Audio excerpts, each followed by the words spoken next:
V-Guard presents कौन जीत रहा है, को पावर्ड बाय सेंसोडाइन एंड विमल। बोलो जुबां केसरी।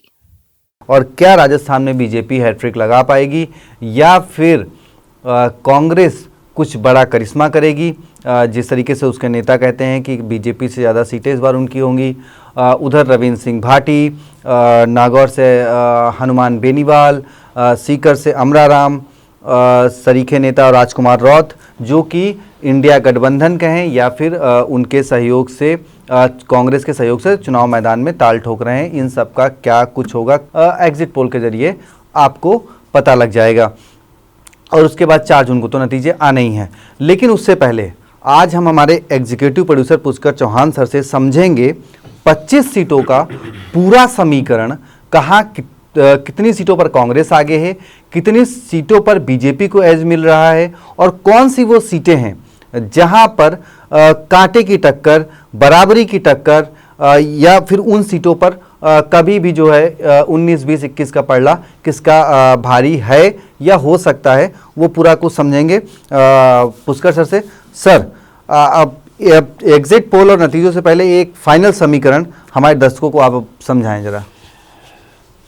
एक चीज पक्की है कि कम से कम 2014 और 2019 वाला प्रदर्शन बीजेपी के लिए दोहराना बड़ा मुश्किल काम है कि वो 25-0 से क्लीन स्वीप करें, नहीं करें वो क्योंकि अब की हमारे पास दरअसल 19 और 14 में भी दिख रहा था जमीन पे कि बीजेपी बड़ी मार्जिन से आगे है। 24 में एक चीज समझ में आ रही है कि जो 5 लाख, 3 लाख, 2.5 लाख, 3.25 लाख, 4 लाख ये लंबी लीड की जीते जो थी, वो अब की शायद नहीं दिखाई देंगी।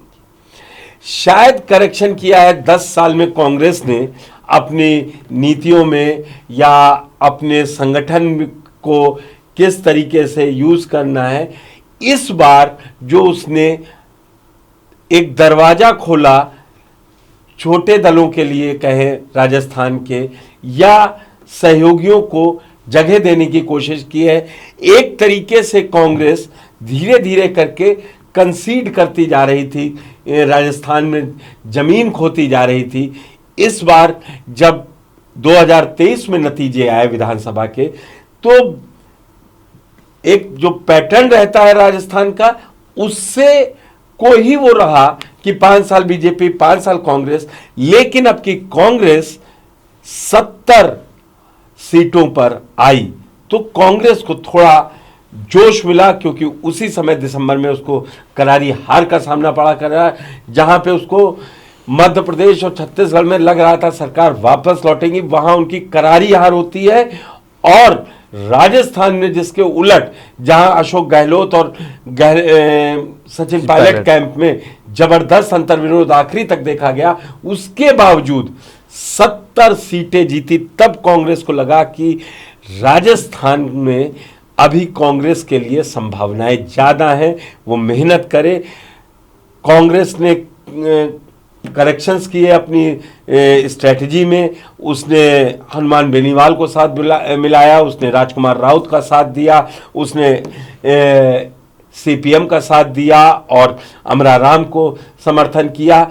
उसने अब की जो छोटे छोटे कहते हैं ना, वो करेक्शन करके। और सर एक लाइन, सर पायलट को जो प्रमुखता दी गई जिस तरीके से वो कांग्रेस की अपनी स्ट्रेटजी है। आज हम लोग की कहाँ, क्यों ये ओपनिंग मैं इसलिए कहना चाह रहा हूं, क्योंकि जो कांग्रेस के लिए है, मैं ये नहीं कह रहा हूं कि बीजेपी बहुत बड़ी हार का सामना करना पड़ सकता है, लेकिन आज वो टक्कर में दिख रही है। अगर हिंदी पट्टी के किसी राज्य में हम बात करें तो राजस्थान वो राज्य दिख रहा है जहां 25 सीटों में जो वो करीबन 22 सीटों पे लड़ रही है, उसमें वो लड़ती दिख रही है। मार्जिन कम होंगे, उसका वोट परसेंटेज बढ़ सकता है इस बार, और नतीजों में उसको कुछ खुशखबरी मिल सकती है। तो आज हमने और अम्बेश ने अपने जमीनी रिपोर्टरों से और सारी रिपोर्ट्स को देखते हुए एक अंदाजा लगाया है कि अगर देखें तो 25 में किन सीटों पर एज है। हम ये कतई नहीं कह रहे हैं ये सीटें कांग्रेस ही जीतेगी, या हम ये नहीं कह रहे हैं ये सीटें बीजेपी हार जाएगी। यहां बीजेपी को मैं आज उन सीटों का हम और अम्बेश विश्लेषण करने जा रहे हैं, क्योंकि कल जैसा अम्बेश ने बताया एग्जिट पोल आएगा शाम 5-6 बजे के बाद से। उससे पहले हम आपको ये बता रहे हैं कि जो टीवी 9 राजस्थान को लग रहा है किन सीटों पर क्या हो सकता है, जिसमें एक कड़ी टक्कर। और बीजेपी के लिए ये है कि उसने एक पूरा का पूरा चेंज किया था, एक नए लीडरशिप को खड़ा कर दिया नतीजों के बाद। भजनलाल शर्मा को मुख्यमंत्री बनाया, दिया कुमारी को उप मुख्यमंत्री बनाया, प्रेमचंद बैरवा जो दलित समुदाय से आते हैं उनको उप मुख्यमंत्री बनाया। तो कुल मिला के एक नया तरीके का, कभी उप मुख्यमंत्री नहीं बनाती थी बीजेपी, कम से कम राजस्थान में। वहां उसने ये बदलाव किए, उसने अपने इस चीज को तय करने, फिर से 25 की सीटों पर हैट्रिक मारने के लिए। दरअसल 19 में हनुमान बेनीवाल एनडीए में थे और नागौर से वही जीते थे, इसलिए हम कह रहे हैं कि एनडीए की हैट्रिक या बीजेपी अब की 25 में 25 लड़ रही है, उसके लिए उसने कई टिकट भी काटे। कई जो कांग्रेस छोड़कर बीजेपी में शामिल हुए उनको भी मौका दिया है, और इस दौरान कई लोग साथ छोड़कर भी चले गए। ये सारी बातें आपको पता हैं। अब मैं सीधे उस पे आता हूं कि कहां पर बीजेपी को बड़ी चुनौती नहीं सामना करना पड़ रहा है। उन सीटों का मैं आपको नाम बता दूं, वो झालावाड़ हो, वो जयपुर शहर हो, वो राजसमंद हो, वो भीलवाड़ा हो, वो चित्तौड़गढ़ हो, वो उदयपुर हो, वो पाली हो, वो बीकानेर हो।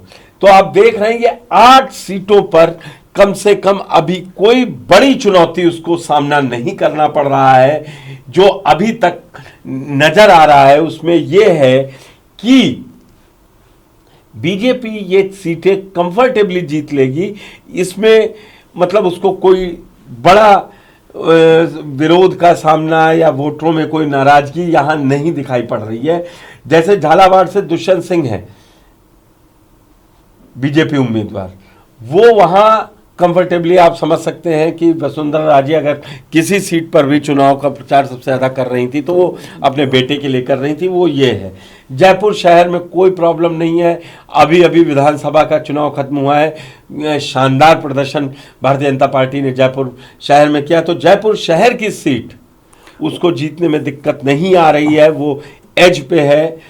लेकिन यहीं पर जयपुर ग्रामीण सीट पर कांग्रेस को एज मिलती दिख रही है। उनके अनिल चोपड़ा बढ़िया चुनाव लड़ रहे हैं, सचिन पायलट के गुट के हैं। मैं ये बताना बहुत जरूरी है, असल में कांग्रेस में गुटबाजी अभी इतनी है कि वो बताना पड़ेगा। हालांकि किरोड़ी लाल मीणा भी जयपुर ग्रामीण सीट पर बीजेपी ने प्रभारी बनाया है, जबकि वो दौसा में है और दौसा से आते हैं। दौसा सीट पे भी कांग्रेस पायलट ने अपनी पूरी लगा रखा है। मुरारी लाल मीणा को टिकट दिलवाया है, कन्हैया लाल मीणा बीजेपी से उनको टक्कर दिखाई देते देख रहे हैं। लेकिन मैं ये आपको बता दूं वहां भी एंटी इनकम्बेंसी फैक्टर नजर आ रहा है, तो दौसा भी सीट बीजेपी को नुकसान में दिख रही है अभी। लेकिन वोट खुलेंगे, क्या होगा क्या नहीं। लेकिन अगर जैसे मैं बीजेपी की बढ़त वाली सीटें आपको बता रहा था, वैसे ही अब आपको मैं बता दूं अभी सर और अच्छा बीजेपी की मैंने आपको बताई झालावाड़, जयपुर शहर, राजसमंद, भीलवाड़ा, चित्तौड़गढ़। सीपी जोशी जो प्रदेश अध्यक्ष हैं भारतीय जनता पार्टी के, वो मार्जिन कम हो सकता है। पिछली बार उनका 4 लाख के लमसम मार्जिन था, इस बार मार्जिन कम हो सकता है, लेकिन उनको कोई परेशानी नहीं पैदा हो रही है। उदयपुर है, पाली है, पीपी चौधरी भी अब की विरोध है, एंटी इनकम्बेंसी देख रहे हैं। लेकिन जिस तरीके का वोट उनको मिलता है और उनका अपनी एक छवि है, वोटर नाराज है, लेकिन वो जब तक जाता है ईवीएम पे बटन दबाता है तो हार मान के वो कहता है कि चेहरा कौन है, मोदी हैं, सामने कौन है, नहीं है। वहां पर वो आखिरी में पीपी चौधरी को ये एज मिल जाती है। बीकानेर में भी गोविंद राम मेघवाल चुनाव जीतने नहीं, में कामयाब नहीं हो पाएंगे। ऐसा उनको अर्जुन राम मेघवाल एक बार फिर से मोदी अमित शाह के चहेते चेहरे हैं, केंद्र में मंत्री हैं। अर्जुन राम मेघवाल को बिल्कुल कोई भी दिक्कत अभी तक के अनुमान में नहीं नजर आ रही है। वी-गार्ड प्रेजेंट्स कौन जीत रहा है, को पावर्ड बाय सेंसोडाइन एंड विमल। बोलो जुबां केसरी।